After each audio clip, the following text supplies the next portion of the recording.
Pergunto, pois, acaso Deus rejeitou o seu povo? De maneira nenhuma. Eu mesmo sou israelita, descendente de Abraão, da tribo de Benjamim. Deus não rejeitou o seu povo, o qual de antemão conheceu. Ou vocês não sabem como Elias clamou a Deus contra Israel, conforme diz a Escritura? Senhor, mataram os teus profetas e derrubaram os teus altares. Sou o único que sobrou e agora estão procurando matar-me. E qual foi a resposta divina? Reservei para mim 7.000 homens que não dobraram os joelhos diante de Baal. Assim, hoje também há um remanescente escolhido pela graça. E se é pela graça, já não é mais pelas obras. Se fosse a graça, já não seria graça. Que dizer então? Israel não conseguiu aquilo que tanto buscava, mas os eleitos o obtiveram. Os demais foram endurecidos, como está escrito. Deus lhes deu um espírito de atordoamento, olhos para não ver e ouvidos para não ouvir, até o dia de hoje. E Davi diz que a mesa deles se transforme em laço e armadilha, pedra de tropeço e retribuição para eles. Escureçam-se os seus olhos para que não consigam ver, e suas costas ficam encurvadas para sempre. Novamente pergunto: acaso tropeçaram para que ficassem caídos? De maneira nenhuma, ao contrário, por causa da transgressão deles, veio salvação para os gentios, para provocar ciúme em Israel. Mas, se a transgressão deles significa riqueza para o mundo e o seu fracasso riqueza para os gentios, quanto mais significará a sua plenitude. Estou falando a vocês, gentios, visto que sou apóstolo para os gentios. Exalto o meu ministério, na esperança de que de alguma forma possa provocar ciúme em meu próprio povo e salvar alguns deles. Pois se a rejeição deles é a reconciliação do mundo, o que será a sua aceitação, se não vida dentre os mortos? Se é santa a parte da massa que é oferecida como primeiros frutos, toda a massa também o é. Se a raiz é santa, os ramos também o serão. Se alguns ramos foram cortados e você, sendo oliveira brava, foi enxertado entre os outros e agora participa da seiva que vem da raiz da oliveira, não se glorie contra esses ramos. Se o fizer, saiba que não é você quem sustenta a raiz, mas a raiz a você. Então você dirá: os ramos foram cortados para que eu fosse enxertado. Está certo. Eles, porém, foram cortados devido à incredulidade, e você permanece pela fé. Não se orgulhe, mas tema.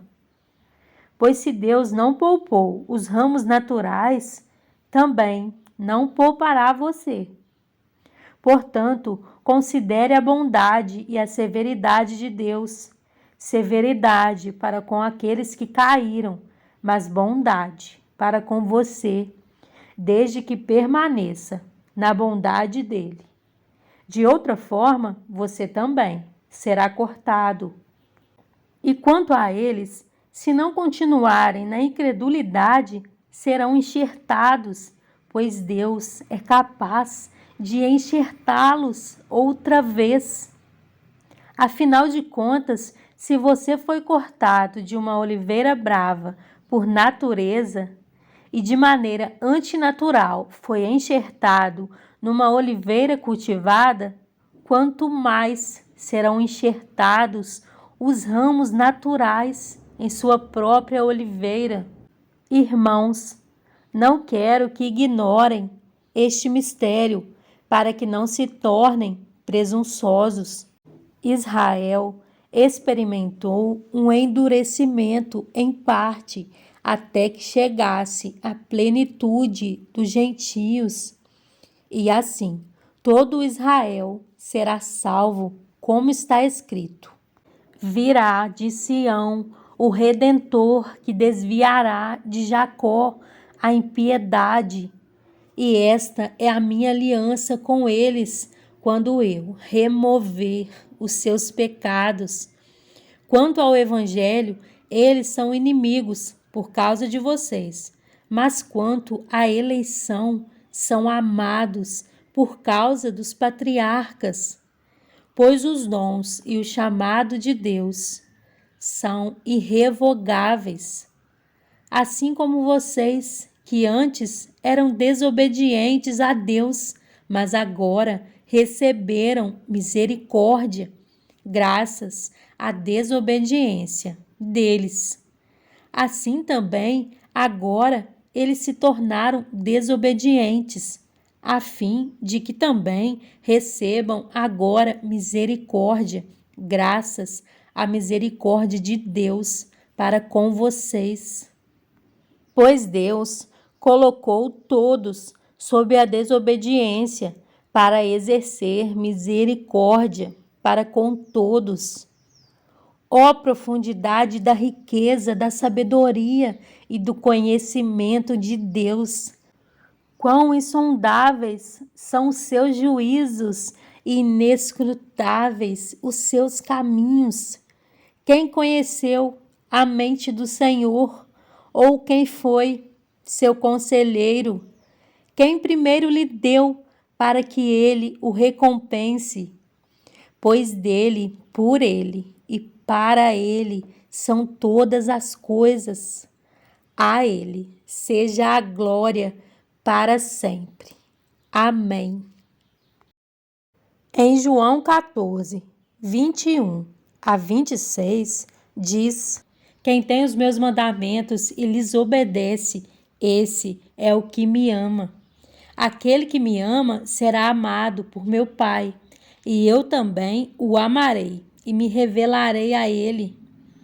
Disse então Judas, não Iscariotes: Senhor, mas por que te revelarás a nós e não ao mundo? Respondeu Jesus: Se alguém me ama, guardará a minha palavra. Meu Pai o amará. Nós viveremos a ele e faremos nele morada. Aquele que não me ama não guarda as minhas palavras. Estas palavras que vocês estão ouvindo não são minhas, são de meu Pai que me enviou. Tudo isso lhes tenho dito, enquanto ainda estou com vocês. Mas o Conselheiro, o Espírito Santo, que o Pai enviará em meu nome, lhes ensinará todas as coisas e lhes fará lembrar tudo o que eu lhes disse.